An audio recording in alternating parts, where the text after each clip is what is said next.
السلام علیکم، live with عادل شاہ زیب کے ساتھ میں ہوں آپ کا میزبان۔ آج پاکستانی قوم اپنا 78واں یوم آزادی قومی جوش و جذبے سے منا رہی ہے۔ ملک بھر میں دعائیہ تقاریب، پرچم کشائی، ریلیاں نکالی گئیں، ملی نغموں کے پروگرامات منعقد کیے گئے۔ گو کہ ملک کے تقریباً 78 سالہ سفر میں ہم اس منزل تک تو نہیں پہنچ سکے جس کا خواب ہمارے بزرگوں نے دیکھا تھا، لیکن کم از کم اتنا ہم کہہ سکتے ہیں کہ یہ کٹھن جو سفر ہے وہ رکا نہیں اور وہ جاری ہے۔ 77 سال میں پاکستان نے قدرتی آفات کا مقابلہ کیا، زمینی آفات کا مقابلہ کیا، کئی جنگیں ہم نے لڑیں، ایک موقع پر ملک کو دو لخت کر دیا گیا، لیکن ہماری بہادر قوم نے ہمت نہ ہاری اور اپنا سفر جاری رکھے ہوئے ہے۔ بحران در بحران، پڑوسی ممالک کی سازشیں الگ سے، حکمرانوں کی غلط پالیسیاں اور پرفارمنس نہ ہونے کے برابر، اور امن دشمنوں کی کارروائیوں نے ملک کو ناقابل تلافی نقصان پہنچایا۔ صرف اگر دہشت گردی کی بات کی جائے تو گزشتہ 20 سالوں میں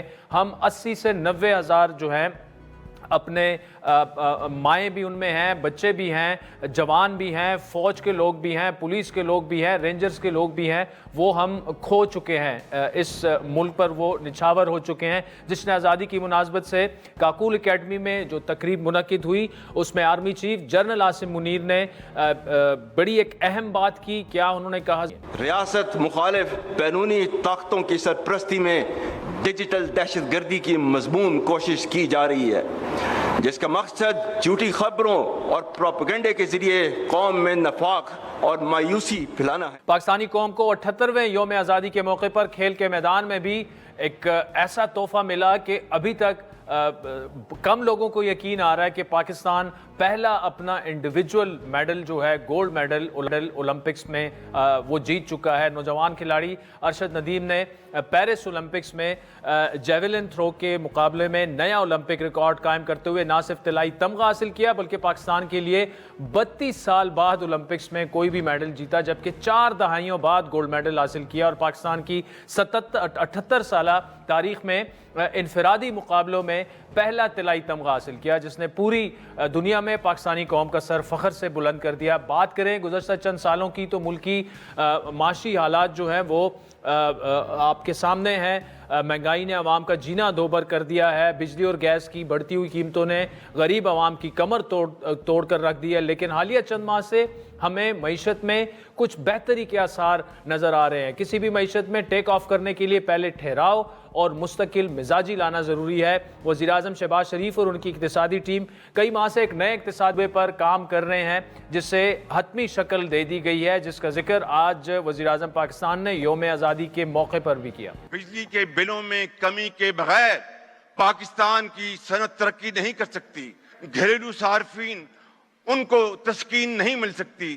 میں آپ کو یہ آج بتانا چاہتا ہوں، بجلی کی قیمتوں میں کمی کے حوالے سے آپ کو خوشخبری ملے گی انشاءاللہ۔ وزیر اعظم شہباز شریف کے مطابق اقتدار کی کشمکش، سازشیں اور اپنی غلطیوں کی وجہ سے 78 سال کا سفر قابل رشک نہ تھا۔ ہمیں بحیثیت قوم اپنا احتساب ضرور کرنا چاہیے۔ بلا شبہ ہمیں اپنے ماضی کی غلطیوں کو سامنے رکھتے ہوئے اپنا مستقبل جو ہے وہ بہتر بنانے کی طرف اپنا سفر جاری رکھنا چاہیے۔ اگر احتساب کی بات کریں، ان دنوں پاک فوج کے خود احتسابی کے عمل کو ہر طبقے فکر میں سراہا بھی جا رہا ہے اور ہر جگہ ڈسکس کیا جا رہا ہے۔ سابق D G ISI lieutenant general retired Faiz Hameed کے خلاف فیلڈ جنرل کورٹ مارشل کی کارروائی شروع کر دی گئی ہے۔ ان پر نجی ہاؤسنگ سوسائٹی ٹاپ سٹی کے معاملات میں مداخلت کا الزام تو سامنے آ گیا ہے، لیکن اب تک ان الزامات کی تفصیل سامنے نہیں آئی۔ جو کام انہوں نے ریٹائرمنٹ کے بعد کیے جو کہ فوج کے قوانین کے خلاف ورزی ہے، آرمی ایکٹ کی، ترجمان پاک فوج کی پریس ریلیز میں صرف اتنا ہی ذکر تھا کہ ان پر ریٹائرمنٹ کے بعد آرمی ایکٹ کی خلاف ورزی کے الزامات ہیں جن کی تحقیقات مکمل ہو چکی ہیں۔ اس حوالے سے گزشتہ روز لائیو ود عادل شاہ زیب میں نون لیگ کے سینئر رہنما سینیٹر عرفان صدیقی کا کیا کہنا تھا، آپ بھی سنیے۔ جو کیا سارائیاں ہو رہی ہیں وہ یہ ہو رہی ہیں کہ شاید کچھ ایسی واضح چیزیں ملی ہیں کہ یہ جو اسٹیبلش کرتے ہیں کہ ان کا 9 مئی کے واقعات سے تعلق تھا، اس کی حکمت عملی سے تعلق تھا، اس کی ایگزیکیوشن سے تعلق تھا۔